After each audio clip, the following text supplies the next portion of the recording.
Bonjour et bienvenue sur cette nouvelle vidéo. Nous allons parler ici de la puissance des différents équipements qu'on peut retrouver dans un circuit frigorifique. Pour rappel, on avait donc déjà estimé la puissance de notre évaporateur via le bilan frigorifique. Il nous restait donc à déterminer la puissance de notre compresseur, mais également la puissance de notre condenseur, pour pouvoir ainsi basculer sur de la sélection de matériel. Donc on va raisonner ici en mode réfrigération, mais donc la logique est complètement la même si vous voulez raisonner en mode pompe à chaleur. Donc on retrouve ici un circuit frigorifique classique basique avec les différents équipements qu'on a étudiés tout au long du parcours de formation. Donc je vais faire un petit rappel histoire de bien mettre les choses en place et de pouvoir progresser dans de bonnes conditions. Donc on retrouve ici le compresseur qui est le cœur de l'installation. Donc lui il aspire donc les vapeurs BP produites au niveau de l'évaporateur et les comprime donc à la pression HP. Et donc le fluide frigorigène se retrouve donc dans la canalisation de refoulement ici, traverse un clapet anti-retour, se retrouve ici donc à l'intérieur du condenseur. Donc le condenseur lui va permettre de refroidir le fluide frigorigène en cédant de la chaleur au milieu extérieur. On va retrouver ensuite donc du fluide à l'état liquide à la sortie du condenseur qui donc va traverser tous les équipements de la ligne liquide. Donc dans un premier temps on va retrouver la bouteille de liquide, le filtre déshydrateur, le voyant de liquide, l'électrovanne et donc le liquide HP arrive à l'entrée du détendeur ici à ce niveau là et donc ce fluide est détendu à la pression BP. Cette chute de pression s'accompagne d'une chute de la température et donc le fluide frigorigène est assez froid pour capter la chaleur du milieu à refroidir. Donc le médium à refroidir peut être une chambre froide ou tout simplement un bureau à climatiser. Donc le fluide frigorigène donc, se retrouve à l'état vapeur, mais toujours à la pression BP à la sortie ici de l'évaporateur. Et donc il est aspiré une nouvelle fois au niveau de notre compresseur pour donc faire un nouveau cycle. Et enfin, donc on retrouve deux éléments très importants, deux équipements, deux appareils de mesure qui vont nous permettre donc de relever les valeurs de pression. Donc en bleu ici, on va retrouver un manomètre BP qui va nous permettre donc de relever la pression côté BP. Donc ça c'est très important puisque en faisant la relation pression-température, on va connaître la valeur de la température de changement d'état, c'est la température d'évaporation donc au niveau donc de notre évaporateur. Côté HP, on a également un manomètre qui va nous permettre de relever la pression côté HP. Et donc en faisant la relation pression-température, on va pouvoir connaître aussi la valeur de la température de changement d'état, la température de condensation donc dans notre condenseur. On peut passer à la suite. Au niveau des différents équipements qui interviennent dans notre circuit frigorifique, il va falloir maintenant calculer les différentes puissances. On va commencer tout d'abord par l'évaporateur. L'évaporateur, lui, on avait déjà fait le travail via donc le bilan frigorifique. Vous vous en rappelez, on avait travaillé sur les vidéos 78, 79, 80, 81 de mémoire. Et donc on avait calculé la puissance de notre évaporateur via un petit projet et on avait utilisé donc un certain nombre d'outils. Cool Selector de chez Danfoss, le fichier Excel, un Tarcon, l'OVE. On avait également utilisé un tableau simplifié, mais également les courbes de Frédéric Vénet. Et on avait trouvé quelque chose qui se rapprochait des 11-12 kW, mais là pour simplifier un petit peu les calculs, j'ai pris 10 kW. Donc la puissance frigorifique de l'évaporateur est très importante, puisque lorsqu'on part sur un exercice comme ça de puissance, c'est toujours à partir de l'évaporateur qu'on va pouvoir calculer le débit massique de fluide frigorigène qui circule dans notre installation. Donc garde-le bien en tête, tout à l'heure on va en avoir besoin. Ensuite, on a deux appareils, le compresseur et le condenseur. Et pour pouvoir déterminer leur puissance, il faut tout simplement tracer le cycle frigorifique sur le diagramme enthalpique. Donc on va le faire pas à pas, vous inquiétez pas, c'est très simple et vous allez voir que d'ici 5 à 10 minutes, on va pouvoir donc sortir la puissance de ces deux appareils. Et enfin, pour le détendeur, c'est un petit peu à part. Le détendeur, lui, il a besoin... en termes de sélection, il aura besoin de la puissance frigorifique qu'on a déjà calculée, donc c'est la puissance de l'évaporateur. Et Donc il aura aussi besoin de la delta P, donc c'est la différence entre la HP et la BP au paire de charge près, mais également de nos hypothèses en termes de sous-refroidissement surchauffe et aussi surtout au niveau du type de fluide, mais ça on en reparlera, vous inquiétez pas, je ferai une vidéo spécialement prévue sur la sélection du détendeur. Donc vous avez bien compris qu'on n'aura pas besoin de calculer la puissance de l'évaporateur, il nous restera donc à calculer la puissance du compresseur, mais aussi la puissance du condenseur. Donc pour cela, il faudra tracer le cycle sur le diagramme enthalpique. Donc il faudra placer un certain nombre de points. Ici, j'en ai mis 7. Donc le point 1, c'est l'entrée, c'est l'aspiration du compresseur. Le point 2, refoulement compresseur. Le point 3, entrée condenseur. Le point 4, sortie condenseur. Le point 5, entrée détendeur. Le point 6, sortie détendeur, mais c'est également l'entrée de l'évaporateur, donc ces deux points sont confondus. Le point 7, sortie évaporateur. Et enfin, donc on revient au point 1, à l'aspiration du compresseur. Alors pour continuer à bien mettre les choses en place, je vais préciser deux choses au niveau de chacun des points. Je vais préciser donc la pression, soit HP ou soit BP, et l'état du fluide, donc c'est-à-dire soit du liquide ou soit de la vapeur. Donc au niveau du point 1, on retrouve du fluide à la pression BP et à l'état vapeur. Au niveau du point 2, on va retrouver du fluide à la pression HP et à l'état vapeur. Au niveau du point 3, on va retrouver de la HP, donc toujours à l'état vapeur.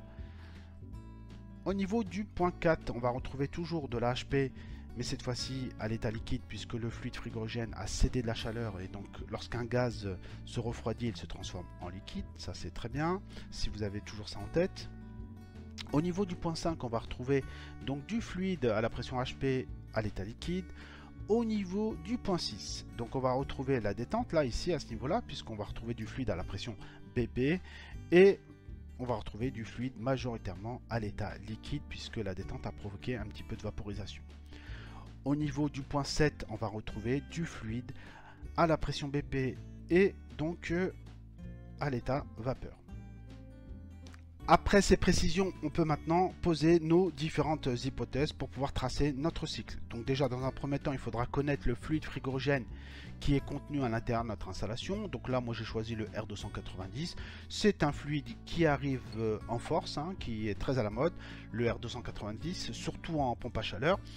Par contre, il a l'inconvénient d'être très inflammable puisque c'est du propane, mais par contre, il a des bonnes propriétés en termes de GWP. Donc, on partirait sur une BP à 1 bar effectif, donc ça c'est la pression lue au manomètre BP. Donc ce qui correspond à une pression, enfin une température d'évaporation de -25. On partirait aussi sur une HP de 17 bars, donc c'est la pression lue au manomètre HP ici, qui correspond donc à une température de condensation de 50 degrés. Ensuite, on part aussi sur des hypothèses, on va dire, assez classiques. En termes de sous-refroidissement, on va prendre 5 degrés, surchauffe 5 degrés. Et comme c'est pas la première fois qu'on le fait, je vais introduire, on va faire un cycle vraiment complet en prenant en compte la désurchauffe de la ligne de refoulement. Donc, c'est-à-dire entre le point 2 et le point 3, on va estimer que le fluide se refroidit de 10 degrés puisque ce tube est en contact avec l'air extérieur. Au niveau du sous-refroidissement de la ligne liquide, donc c'est entre le point 4 et le point 5, on va prendre aussi un sous-refroidissement de la ligne liquide de 10 degrés. Et donc au niveau de la surchauffe de la ligne d'aspiration, entre le point 7 et le point 1 ici, on va estimer que les vapeurs se réchauffent aussi de 10 degrés. Donc ça c'est des hypothèses de travail, Donc j'ai pris des chiffres un peu ronds pour pouvoir tracer plus facilement sur le diagramme enthalpique. Alors, ces hypothèses, elles dépendent surtout de votre circuit frigorifique. Et par exemple, sur la désurchauffe de la ligne de refoulement, donc entre 2 et 3, on prendrait 10. Mais si votre ligne est beaucoup plus longue, si elle fait plusieurs dizaines de mètres, vous pouvez donc ajuster donc, toutes ces hypothèses à votre projet. Alors de façon un peu plus concrète, parce que c'est vrai que toutes ces hypothèses elles peuvent faire tourner la tête, mais vous allez voir c'est assez simple. Donc déjà, au niveau de l'évaporation, donc on se retrouve à -25.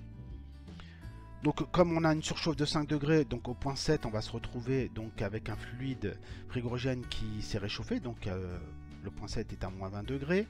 On a une surchauffe sur la ligne d'aspiration de 10 degrés, donc on passe de -20 à -10, donc au point 1. Ensuite, donc au niveau de la condensation, on se retrouve avec un fluide qui est à 50 degrés. au point 4, donc on a un sous-refroidissement de 5 degrés, donc on se retrouve avec un fluide qui est à 45 degrés. Et donc au niveau de notre entrée d'étendeur, nous sommes à 35 degrés, puisqu'on a dit qu'on avait donc un sous-refroidissement de la ligne liquide de 10 degrés. Donc entre le point 4 et le point 5. Donc on passe bien de 45 à 35. Donc en ayant dit tout ça, maintenant on est prêt à tracer notre cycle sur le diagramme. Allez, motivation, on va tracer le cycle frigorifique sur le diagramme. Donc tout d'abord, il va falloir télécharger le diagramme de notre fluide. Donc là, on est sur du R290. Hein. Attention, il y a un diagramme par fluide. Et donc là, vous pouvez mettre, si vous voulez, la vidéo sur pause. Hein. Pour rappel, ici, nos hypothèses de travail. Ici, on a les différents points de 1 à 7. Et puis, on va donc tracer très rapidement, vous allez voir, notre cycle frigorifique pour pouvoir ensuite donc avoir des enthalpies et calculer des puissances. Donc vous pouvez mettre la vidéo sur pause et puis je vous dis à tout de suite pour la correction. Allez, me revoilà, on est parti pour la correction. Allez, on est parti, donc on reprend nos hypothèses ici. Donc je vais peut-être descendre un petit peu pour y voir un peu plus clair. Hop. Voilà, donc côté HP et BP, donc on est à 1 bar côté BP. Donc vous vous rappelez que on trace toujours les isobars HP et BP pour pouvoir commencer notre tracé de cycle. Donc là on est à 1 bar effectif, donc ça fera 2 bars absolus. Donc ici je trace une isobar BP. Donc tous les points côté BP seront sur cette ligne verte, donc c'est-à-dire le point 1, le point 7 et le point 6. Côté HP, bon bah je fais la même chose. Donc là, sauf que cette fois-ci, je suis sur l'isobar 17 bar. Donc effectif, par contre, il va falloir que je me mette en absolu. Donc je fais 17 plus 1. Et donc je trace directement l'isobar HP. Et donc tous mes points côté HP seront sur la ligne verte du dessus ici. Donc c'est-à-dire le point 2, le point 3, le point 4, le point 5. Voilà, donc ensuite, donc moi j'aime bien partir toujours de la sortie de l'évaporateur. Donc c'est le point 7. Donc là si je zoome un petit peu, donc le point 7 ici, donc si je le prends, hop, je le place donc à la sortie de l'évaporateur. Donc ma température d'évaporation c'est moins 25, vous vous rappelez. Donc si je fais une surchauffe de 5, on se retrouve donc à la sortie de l'évaporateur à donc moins 20 degrés. Donc là je le mets en premier plan, hop. Ensuite, donc le point 7, après le point 1, donc aspiration du compresseur, donc là j'ai une surchauffe de 10 degrés. Donc le point 1 donc, se trouve à une surchauffe, donc on passe à 10 degrés ici. Voilà. Et donc là, je suis à l'entrée de mon compresseur. Donc vous vous rappelez que on est sur une compression théorique idéal, sans échange de chaleur avec le milieu extérieur. Donc on va suivre les isentropes. Voilà, et donc et là je me retrouvais donc à la sortie du compresseur. Hop, je mets ma règle correctement. Excusez-moi pour le niveau de précision qui peut être un petit peu pas terrible. Donc là voilà, je suis bien, je viens ici et voilà, je trace. Et là je me retrouve donc au niveau de mon point 2. D'accord.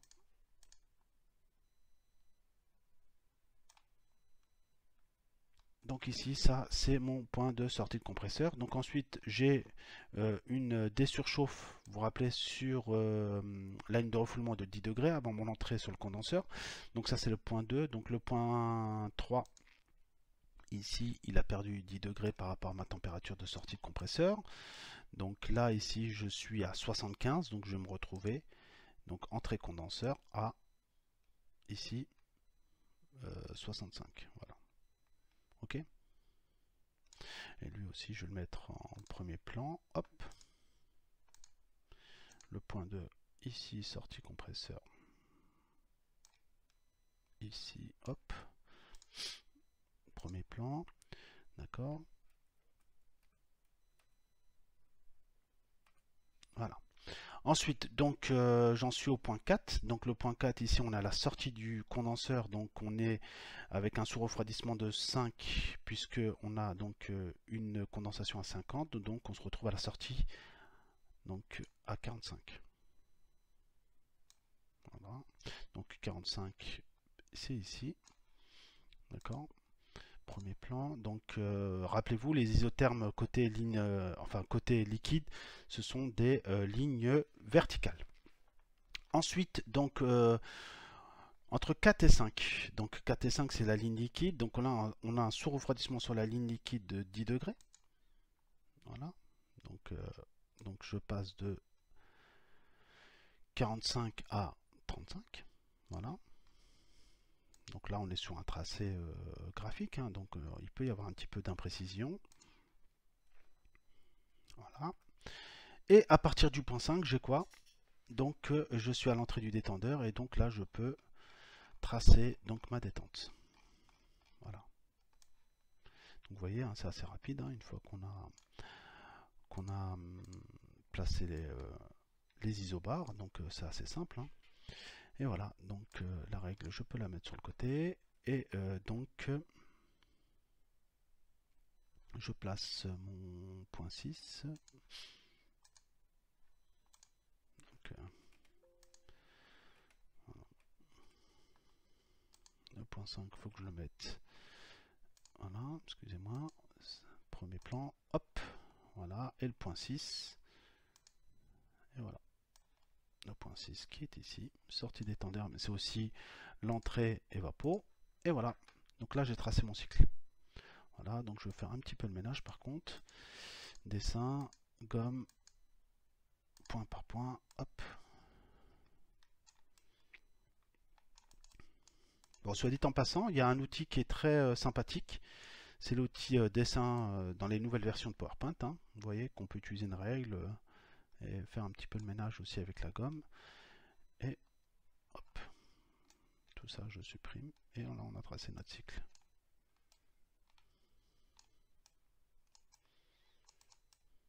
Voilà.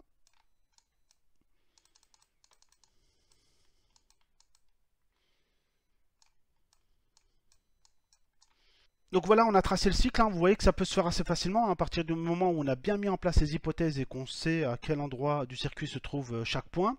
Et donc là, on va pouvoir donc calculer la puissance de notre compresseur et de notre condenseur. Allez, vamos, on est sur la dernière partie de la vidéo. On va faire un peu de calculatoire et pour cela, donc on va utiliser quelques formules. Alors, tout de suite, une formule, c'est des opérateurs mathématiques de base, il ne faut pas que ça vous bloque.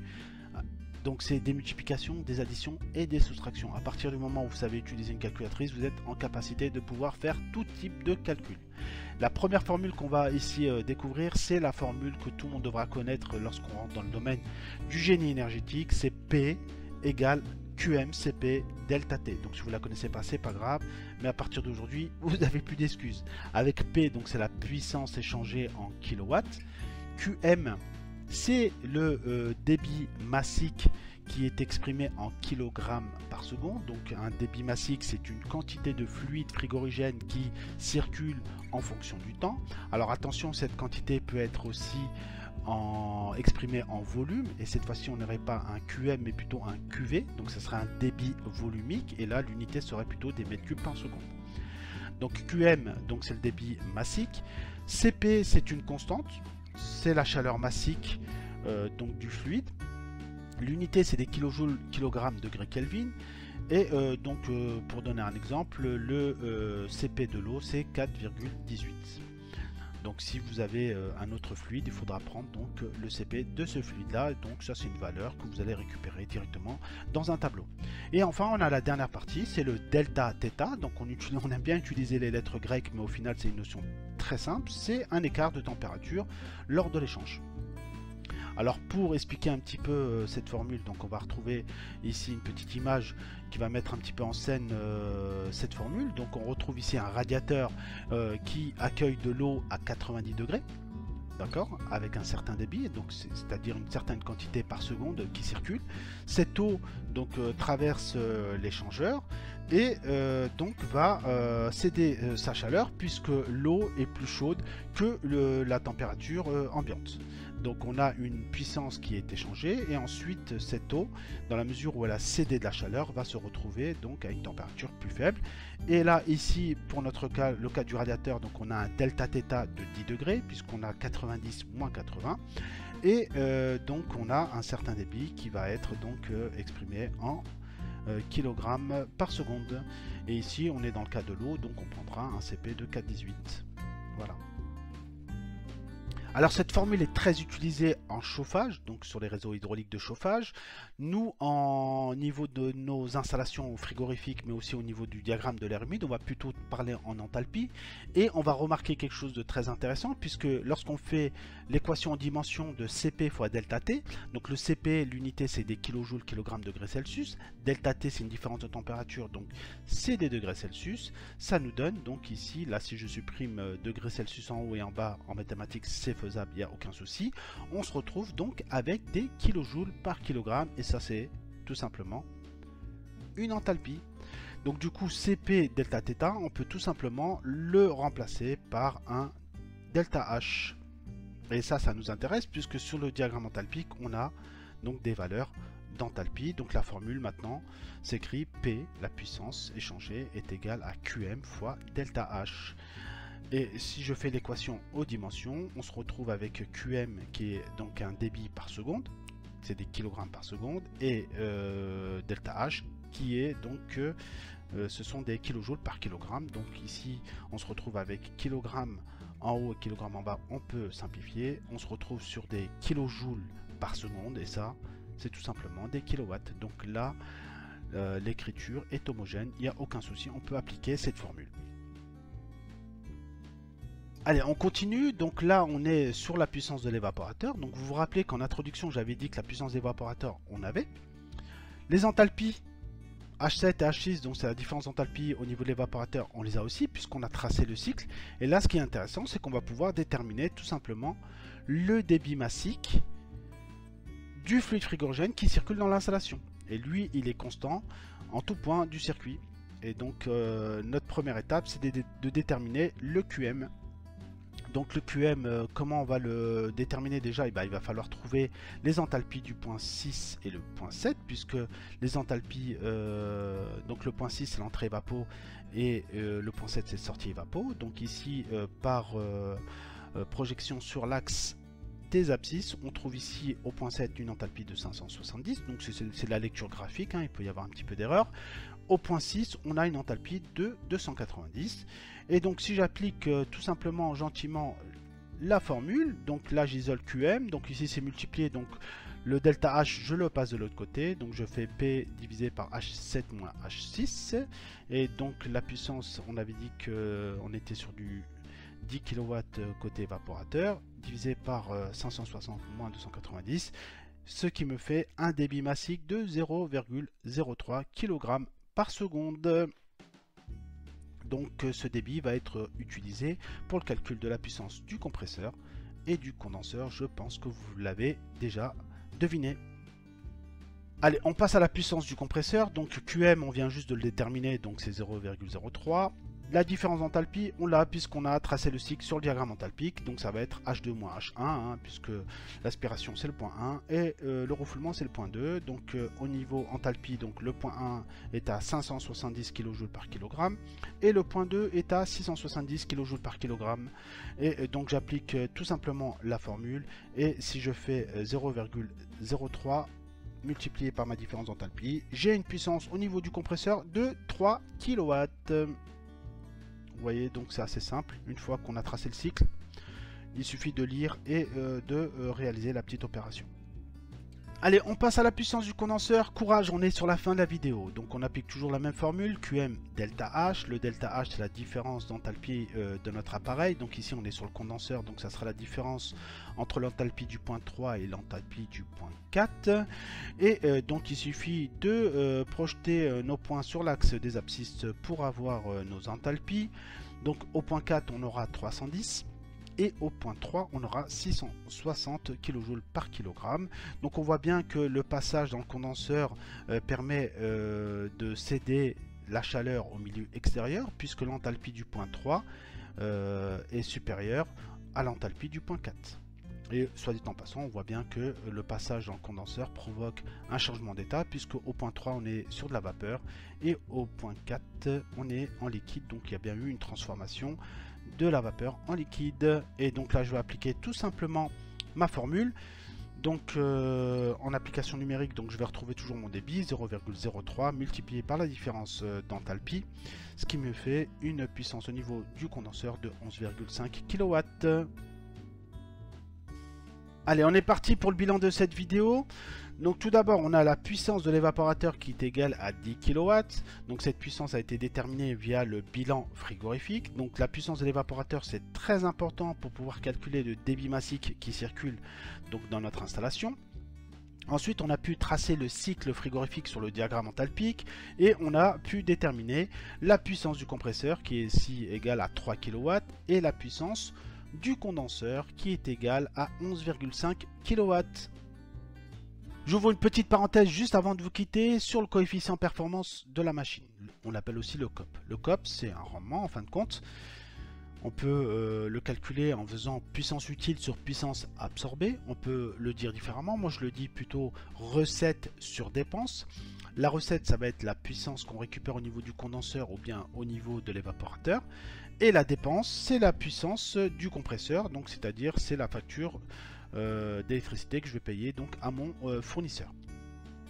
Alors pour pouvoir calculer le COP chaud, lorsqu'on va fonctionner en pompe à chaleur, on va faire tout simplement la puissance du condenseur divisé par la dépense, donc c'est la puissance du compresseur. Donc je vais faire 11,5 divisé par 3, on est aux alentours de 4 en coefficient de performance. Cela veut dire tout simplement que si je paye 1 kW à EDF, j'en récupère 4 en chauffage. On a un deuxième COP lorsqu'on va fonctionner en froid, en climatisation par exemple.